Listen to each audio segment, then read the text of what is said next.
Hello friends, welcome to my channel excellent coaching. Block 3 start हो गया है आज। और ब्लॉक 3 का फर्स्ट यूनिट है एडोलेसेंट के फिजिकल चेंजेस।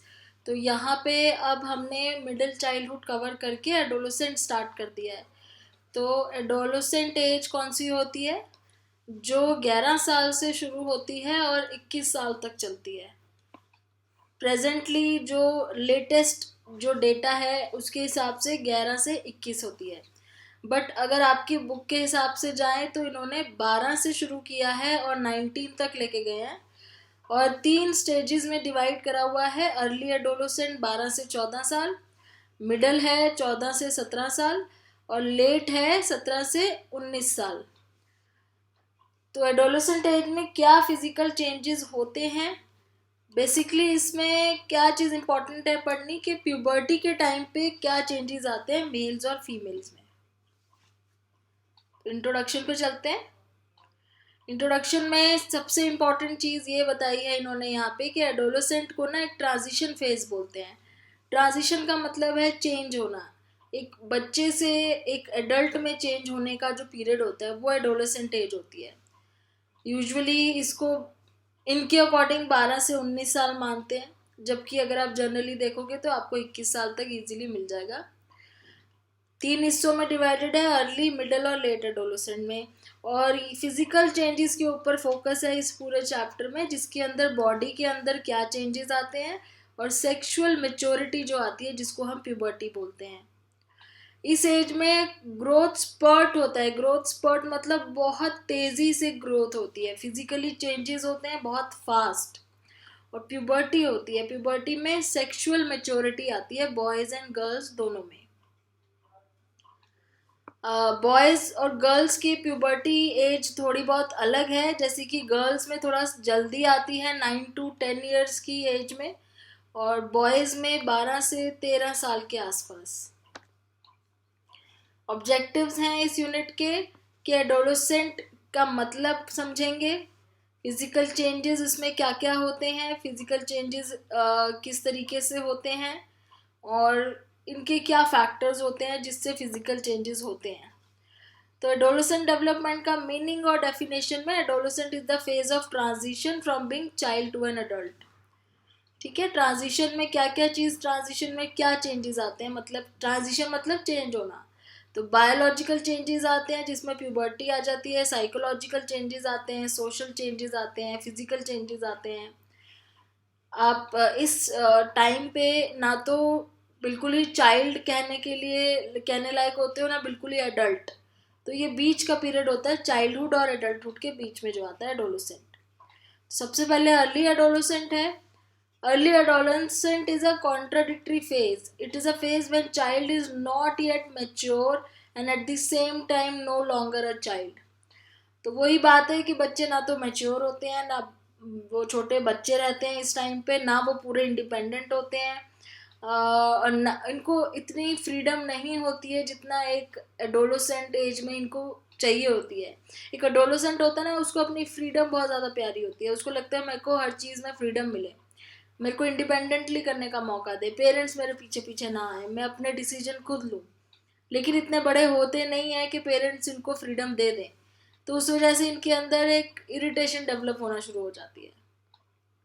उनको इन्फीरियर फील होता है कि हम बड़े हो गए हैं लेकिन हमें फिर भी फ्रीडम नहीं मिल रही है। इस टाइप की चीज़ें हो जाती है। अगर फिजिकली पूरे ग्रो नहीं हुए होते, जैसे कईयों की फिजिकल डेवलपमेंट स्लो हो जाती है, थोड़ा सा हाइट कम रह जाती है जो बाद में थोड़ा देर से बढ़ती है, तो उन लोगों को बहुत हेजिटेंट फील होता है इस टाइम पे। एक अपनी आइडेंटिटी सर्च करना भी एक बहुत मेजर कंसर्न होता है इस एज में। तो इसलिए बहुत कंफ्यूजन, हेजिटेशन, इस तरह की चीज़ों से ये गुजर रहे होते हैं एडोलेसेंट एज में। पेरेंट्स और एल्डर्स जो हैं कभी उनको ग्रोन अप की तरह ट्रीट करते हैं, कभी तो बच्चों की तरह। कभी वो उनको कहते हैं कि तुम बड़े हो गए हो, ऐसे मत करो। कभी बोलते हैं तुम बच्चे हो, तुम्हें ऐसा करना अलाउड नहीं है। इस वजह से उनकी आइडेंटिटी फिक्स नहीं हुई होती है। तो बहुत ही एक ट्रॉमेटिक टाइम होता है एडोलेसेंट पीरियड बच्चों के लिए। Adolescent is a time when all of a sudden world start looking different. Younger faces considerable competition. The youngster faces considerable competition. Competition काफ़ी ज़्यादा फेस करने लग जाते हैं हर फील्ड में। कैसे फ्रेंडशिप में कंपटीशन हो जाता है, काम में एकेडमिक्स में कंपटीशन हो जाता है, स्पोर्ट्स में कंपटीशन हो जाता है, बहुत सारी चीज़ों में। मिडिल एडोलेसेंट जब आता है 14 से 17 साल के बीच में, तो इस टाइम पे क्या होता है कि फिजिकल, मेंटल, कॉग्निटिव, सेक्सुअल हर तरह के चेंजेस हो रहे होते हैं। जो गर्ल्स होती हैं वो प्यूबर्टी स्टेज पे होती हैं, बॉयज़ भी उस स्टेज पे आने लगते हैं। और फ्रेंड्स का बहुत इंपॉर्टेंट रोल होता है एडोलेसेंट एज में। फ्रेंड बहुत इंपॉर्टेंट होते हैं, पीयर ग्रुप बहुत इंपॉर्टेंट होता है। फिर उसके बाद many of them try to analyze experiences they are going through and try to understand their inner turbulence by writing diaries and journals। तो अपने आप को सेटल करने के लिए, समझने के लिए कुछ बच्चे डायरीज लिखते हैं। जैसे कईयों की डायरी राइटिंग की हैबिट होती है।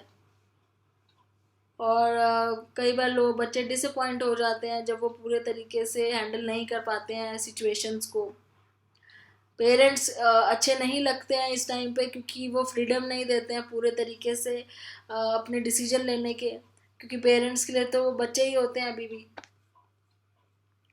फिर जब लेट एडोलेसेंट में आता है तो थोड़ा आप एडल्टहुड की तरफ पहुंचने लगते हो, थोड़ा सा आप बेटर पहले से हो जाते हो, ज़्यादा स्टेबल होना शुरू हो जाते हो, स्टेबल, इमोशनली स्टेबल होना शुरू हो जाते हो। तो एक एडल्ट की तरफ आपका ज़्यादा हो जाता है पहुंचना। तो late adolescent show greater concerns for others, they become more self reliant and take pride in their work. तो सेल्फ रिलायंट हो जाते हैं जो लेट एडोलेसेंट में होते हैं बच्चे, उनको अपने काम में अच्छा लगता है काम करना। ये हाइट और वेट की एवरेज दे रखी है कि 12+13+ एजेस हैं ये सारी। इस टाइम पे बॉयज़ की एवरेज हाइट वेट कितना होना चाहिए, गर्ल्स का कितना।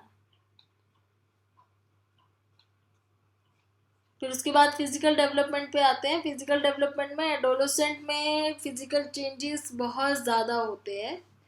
Normal growth during adolescent include both an increase in size, body size and sexual maturation. तो बॉडी साइज भी इंक्रीज होता है, सेक्सुअल मैचुरेशन भी होती है, हाइट वेट दोनों चीज़ें बढ़ रही होती हैं, प्लस आपके सेक्सुअल ऑर्गन्स भी ग्रो करने शुरू कर देते हैं। An adolescent may grow several inches in several months followed by a period of very slow growth। तो कभी तो बहुत फास्ट एकदम से ग्रोथ स्पर्ट होता है, फिर बीच में स्लो हो जाती है, फिर फास्ट होता है। इस तरीके से ग्रोथ चेंजेस होते रहते हैं। फिर सेक्सुअल मैचुरेशन में ये बताया हुआ है कि हार्मोनल चेंजेस होते हैं। जैसे प्यूबर्टी के टाइम पे पिट्यूटरी ग्लैंड है जो, वो एक हार्मोन सिक्रीशन इंक्रीज कर देता है, जिसको बोलते हैं फॉलिकल स्टिमुलेटिंग हार्मोन, FSH। ठीक है। तो गर्ल्स में ये क्या करता है, ओवरीज को एक्टिवेट कर देता है, जिससे एस्ट्रोजेंस प्रोड्यूस होना शुरू कर जाते हैं, और बॉयज में स्पर्म डेवलप होने शुरू हो जाते हैं। अब एवरेज एजेस क्या है प्यूबर्टी की, एडोलेसेंट मेल हाइट होनी चाहिए 4 to 12 inches increase. Age of puberty क्या होती है, 9.5 to 14 years. First pubertal change क्या होता है, enlargement of testicles. Penis enlargement begins approximately 1 year after enlargement of testicles. Appearance of pubic hairs around 13.5 years of age। Under arm hairs, face hairs, voice change, acne problem, ये सारी 15 years of age में होती है। Nocturnal emissions और wet dreams around 14 years of age में। तो boys की puberty as इस तरीके से डिवाइडेड है कि किस एज में क्या चेंजेस देखने को मिलते हैं उनको।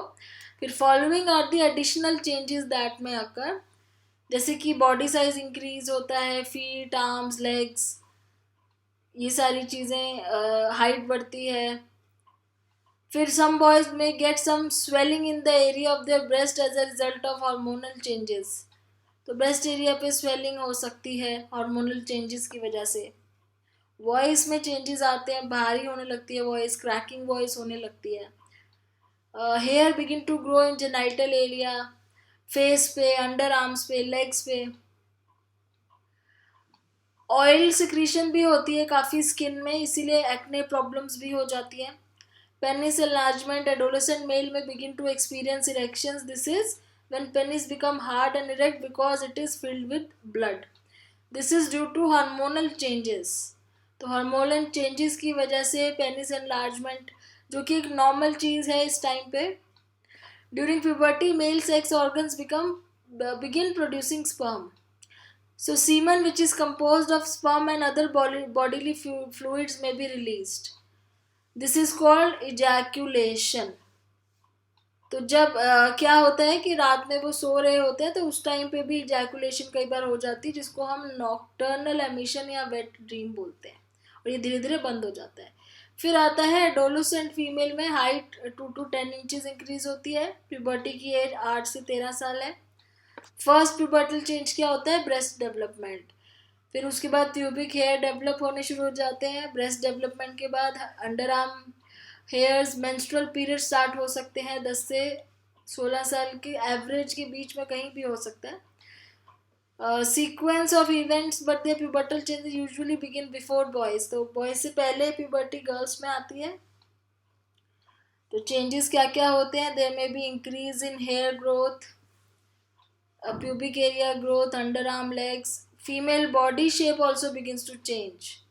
तो उसमें हाइट एंड वेट बढ़ता है. हिप्स में गेट वाइडर. तो क्योंकि बैक, बटक्स में, लेग्स में और स्टमक में फैट ज़्यादा होता है. तो ये नॉर्मल चेंजेस होते हैं. बॉडी साइज इंक्रीज होता है. आर्म्स एंड लेग्स ये सब भी इंक्रीज होता है.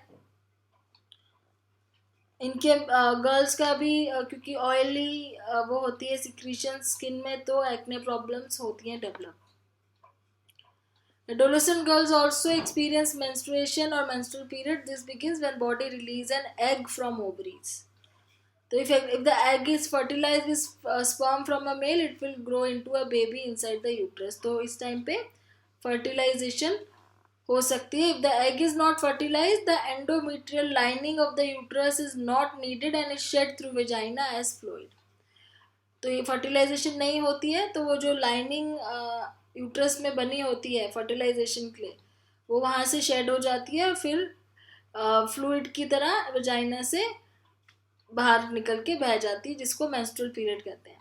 तो fluids are bloody and are usually released monthly.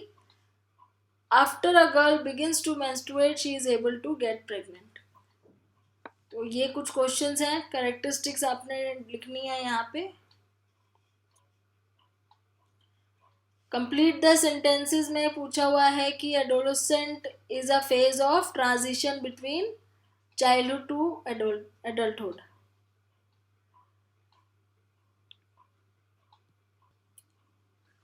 They may lead to a few health problems such as health problems तो नहीं, लेकिन आइडेंटिटी प्रॉब्लम्स हो सकती हैं.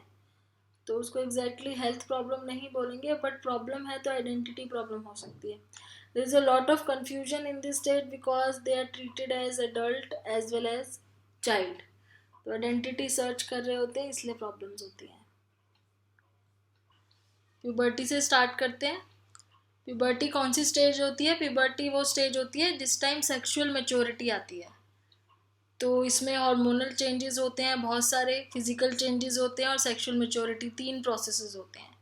और ये हम पढ़ चुके हैं कि गर्ल्स में प्यूबर्टी थोड़ा बॉयज़ से जल्दी आ जाती है, और शायद इसी स्टेज को एडोलेसेंट स्टेज भी बोला जा सकता है क्योंकि उस टाइम सेक्सुअली मैच्योर हो जाते हैं.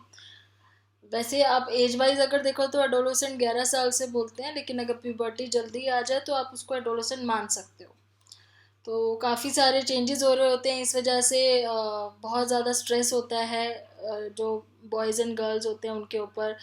इमोशनल चेंजेस, एटीट्यूड में चेंज आ जाता है, वैल्यूज़ में चेंज आ जाते हैं, इंटेलेक्चुअल चेंजेस आते हैं, रिलेशन में चेंजेस हो जाते हैं. और एज जो है 9 से 10 साल बोला हुआ है कि गर्ल्स की थोड़ी जल्दी प्यूबर्टी आती है, बॉयज़ की 12 से 13 साल तक की.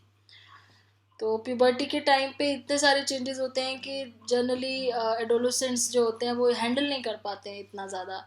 तो उनको बहुत ज़्यादा टेंशन रहती है. उनकी बॉडी में जो चेंजेस होते हैं, एक तो स्टार्टिंग में उनको अच्छा नहीं लग रहा होता है कि उनकी बॉडी में इतने चेंजेस क्यों आ रहे हैं, लेकिन ये एक पार्ट है डेवलपमेंट का। धीरे धीरे वो एक्सेप्ट कर लेते हैं, हैंडल करना सीख जाते हैं उसको जैसे जैसे। कुछ चीज़ें नहीं इसमें क्या होती है, जैसे सेक्स ड्राइव डेवलप हो जाती है जो इससे पहले लेटेंट होती है। मिडिल चाइल्डहुड को लेटेंट ईयर इसलिए भी बोलते हैं क्योंकि उस टाइम सेक्स ड्राइव नहीं होती है, तभी वो उनके जो पीयर ग्रुप में होते हैं वो सेम सेक्स के ही लोग होते हैं। लेकिन एडोलेसेंट एज में जाते ही सेक्स ड्राइव डेवलप होना शुरू हो जाती है क्योंकि सेक्सुअल मेच्योरिटी आ रही है। तो पीयर ग्रुप में भी आपको नज़र आता है कि अपोजिट सेक्स के जो बच्चे होते हैं उनके में दूसरे जेंडर के भी पीयर ग्रुप में लोग होते हैं। जैसे अगर गर्ल्स का पीयर ग्रुप है तो उसमें बॉयज़ भी होंगे, बॉयज़ गर्ल्स सब मिक्स होता है, अट्रैक्शन होनी शुरू हो जाती है। मूड स्विंग्स बहुत होते हैं और सबका रीज़न है हार्मोनल चेंजेस। रिलेशनशिप चेंज होने लग जाते हैं, दूसरे अपोजिट जेंडर से रिलेशनशिप ज़्यादा होते हैं। चेंज उनके अंदर नेचुरली आ रहा होता है, बट फिर भी वो थोड़े से बच्चे परेशान होते हैं। क्यों? क्योंकि उनको लगता है कि ये बहुत अजीब सी उनको फीलिंग्स आती हैं, चेंजेस आते हैं। कई बारी पेरेंट इतना सपोर्ट नहीं करते हैं उन चेंजेस को हैंडल करने के लिए, तो वो और ज़्यादा मुश्किल हो जाता है एडोलेसेंट्स के लिए ये सब चीज़ें करना। कंफर्टेबल फील नहीं करते हैं, सिक्योर फील नहीं करते। हमेशा उनको लगता है कि उनको एक होता है ना इमेजिनरी ऑडियंस के बारे में हम आगे जाके पढ़ेंगे कि उन्हें ये फील होता है कि हर कोई उन्हें देख रहा है, तो हमेशा ही अपने आप को टिप टॉप रखना, हमेशा अच्छा दिखना, इस टाइप की बहुत सारे टेंशन्स होती हैं इनके अंदर। तो एंग्जाइटी लेवल काफ़ी ज़्यादा हो जाता है इस टाइम पे, प्यूबर्टी के टाइम पे, बिकॉज इतनी सारी चीज़ें एक साथ चल रही होती हैं, इतने सारे चेंजेस। हार्मोन का बहुत बड़ा रोल होता है इन सब चीज़ों में। ज़रूरी नहीं है कि वो अपनी मर्जी से जानबूझ के परेशान रहना चाहते हैं। हार्मोन की चेंजेस, हार्मोनल चेंजेस हो रहे होते हैं तो वो मूड स्विंग्स उसकी वजह से होता है। तो हार्मोन्स का बहुत बड़ा रोल होता है। कुछ चेंजेस विजिबल हैं, कुछ इनविजिबल हैं। कुछ आपको विजिबल चेंजेस दिखते हैं आपकी बॉडी में, जैसे ब्रेस्ट डेवलपमेंट होना, सेक्सुअल ऑर्गन्स डेवलप होना, ये सब चेंजेस आपको दिखेंगे। हेयर्स डेवलप होना, ये तो विजिबल है। कुछ इनविजिबल है, अंदर आपके अगर सेक्सुअल ऑर्गन्स डेवलप हो रहे हैं बॉडी के अंदर, वो इनविजिबल हो गया। और हाइट बढ़ना, हाइट तो विजिबल है, दिख जाती है, लेकिन अंदर जो बॉडी के अंदर मैच्योरिटी आ रही है वो इनविजिबल होती है। So feeling of confusion, awkwardness रहती है क्योंकि कुछ बच्चे आपने देखा जल्दी अर्ली मैच्योर होते हैं, जल्दी मैच्योर होते हैं, उनका पीयर ग्रुप में बाकी लोग नहीं होते हैं, तो वो अर्ली मैच्योर को बड़ा ऑकवर्ड लगता है कई बारी कि हम सबसे अलग दिख रहे हैं, सबसे बड़े लग रहे हैं, तो कभी कभी ऑकवर्ड फीलिंग भी आने लग जाती है। हॉर्मोन्स का सबसे बड़ा जो एक कहते हैं ना जो ग्लैंड है जो कंट्रोल कर रहा है वो पिट्यूटरी ग्लैंड होता है, जो ये सारे हार्मोन्स रिलीज करता है। कौन से? जो रिप्रोडक्टिव ऑर्गन्स को मैच्योर करने में हेल्प करते हैं, उस तरह के हार्मोन्स होते हैं। तो चेंजेस जैसे टेस्टोस्टेरोन और गर्ल्स में एस्ट्रोजन, ये सब चेंजेस आते हैं। तो मेल्स की जैसे बात कर रहे हैं अगर यहाँ पे कि प्यूबर्टी के टाइम में मेल्स के अंदर क्या चेंजेस देखने के लिए मिलते हैं, तो पेनिस डेवलपमेंट होना उनकी, और उसके बाद उसमें पेनिस में भी जैसे छोटे बच्चे होते हैं तो उनको इतना पता नहीं होता है कि एक्चुअली में क्या रोल है इस ऑर्गन का उनकी बॉडी में। लेकिन जब सेक्सुअल मैच्योरिटी आती है तो उनको धीरे धीरे समझ में आने लगता है, और उसके बाद थोड़ा सा स्टार्टिंग में उनको अनकंफर्टेबल लगता है, इनसिक्योर लगता है, लेकिन धीरे धीरे उनको पता चल जाता है कि क्यों उनकी बॉडी में ये सब डेवलपमेंट हो रही है। फिर उसके बाद पेनिस में ही फोर स्किन जो डेवलप होती है उसके ऊपर थोड़ा सा कंसर्न रहता है बॉयज़ का। फिर बाद में उनको समझ में आता है कि वो रिट्रैक्टेबल होती है, तो वो उसकी केयर करना उनके लिए ईजी हो जाता है। फिर आते हैं टेस्टिकल्स। टेस्टिकल्स का क्या काम होता है? Which hang in the sac of scrotum. तो यहाँ पे वो स्पर्म्स प्रोड्यूस होते हैं जो फर्टिलाइजेशन के लिए ज़रूरी होते हैं। फिर इरेक्शंस होते हैं। इरेक्शंस में जैसे हमने पढ़ा था स्टार्टिंग में, नॉकटर्नल वो होते हैं, एमिशंस होते हैं, धीरे धीरे वो चीज़ें बंद हो जाती हैं। तो ये सब धीरे धीरे समझ में आने लगता है जैसे जैसे बच्चा बड़ा होता है एडोलेसेंट एज में। लेकिन प्यूबर्टी के टाइम पे जब ये सब चीज़ें शुरू होती हैं तो उस टाइम उनको थोड़ा सा ऑकवर्ड लग रहा होता है कि क्या चेंजेस हो रहे हैं और क्यों हो रहे हैं। इजैकुलेशन वगैरह ये सब चीज़ें उनके लिए बहुत नई होती हैं। ऐसे ही अगर हम गर्ल्स की भी बात करें, जेनाइटल्स मतलब आपके जो रिप्रोडक्टिव ऑर्गन्स होते हैं वो जब डेवलप होना शुरू हो जाते हैं, ठीक है, उसके बाद ग्रोथ स्पर्ट, एक वर्ड बार बार आएगा। ग्रोथ स्पर्ट का मतलब है कि बहुत फास्ट, क्योंकि इस टाइम पे ग्रोथ होती है एकदम से प्यूबर्टी के टाइम पे, तो इसको ग्रोथ स्पर्ट बोलते हैं। वॉइस में भी तो चेंजेस आते हैं, वॉइस भी तो पहले से हार्श होनी शुरू हो जाती है, क्रैक करना शुरू कर देती है। तो ये सब चेंजेस होते हैं काफ़ी सारे, कुछ विजिबल हैं कुछ इनविजिबल है। स्वेट ग्लैंड डेवलप होते हैं, इसलिए उनको एक्ने प्रॉब्लम भी होती है एडोलेसेंट एज में, बॉडी ओडर की प्रॉब्लम, पिंपल्स की प्रॉब्लम। फीमेल्स में क्या होता है, जैसे ओवरीज वगैरह डेवलप होने लग जाती हैं, यूट्रस डेवलप होने लग जाता है। और सबसे मेजर चेंज तो आता है जब उनके मेंस्ट्रुअल साइकिल्स शुरू हो जाते हैं, जिससे स्टार्टिंग में बहुत मुश्किल होता है उनके लिए डील करना। कुछ बच्चे तो स्कूल जाना बंद कर देते हैं उस टाइम पे, क्योंकि उनको उस टाइम समझ में नहीं आता है कि किस तरीके से इस चीज़ को डील करा जाए। फिर धीरे धीरे वो केपेबल हो जाते हैं, जब उनको क्लियर हो जाता है कि ये नॉर्मल चीज़ है, ग्रोथ के लिए ज़रूरी है। फेलोपियन ट्यूब डेवलप होती है, जहाँ पे वो फेलोपियन ट्यूब जो यूट्रिन ट्यूब्स होती हैं वो भी डेवलप होना शुरू हो जाती है, जहाँ से एग रिलीज होते हैं। तो ये सारे चेंजेस दिखते हैं। So external genital structure also consist of clitoris. ये सारे प्रॉपर इन्होंने वो दिए हुए हैं डिटेल में कि क्या क्या चीज़ें डेवलप होती हैं। विजिबल चेंजेस क्या है, विजिबल चेंजेस तो वही है जो अभी हमने बात करी, ग्रोथ स्पर्ट, हाइट वेट में जैसे इंक्रीज होता है, फैट में, मसल्स में, ब्रेस्ट में, हेयर ग्रोथ में, बॉडी ऑर्डर, पिंपल्स, ये सारी चीज़ें। तो ये आपके क्वेश्चंस आते हैं। इसके बाद define and discuss puberty, visible और इनविजिबल चेंजेस आप डिस्कस करोगे, और ये वो हैं इसके टर्म्स हैं जो इम्पोर्टेंट है। तो ये आपका ख़त्म होता है यहाँ पे यूनिट 1। अब इसके बाद हम यूनिट 2 पे चलेंगे जो एडोलेसेंट के ही ऊपर है। तो आप इसको थोड़ा सा डिटेल में पढ़ के समझिए। और एग्ज़ाम पॉइंट ऑफ व्यू से जहाँ तक मैंने देखा है कि एडोलेसेंट के ऊपर आइडेंटिटी वाला क्वेश्चन बहुत ज़्यादा आता है, प्यूबर्टी का मैंने इतना ज़्यादा नहीं देखा है। आइडेंटिटी के ऊपर क्वेश्चन ज़्यादा आता है, जो हम नेक्स्ट वीडियो में डिस्कस करेंगे। So thanks for watching.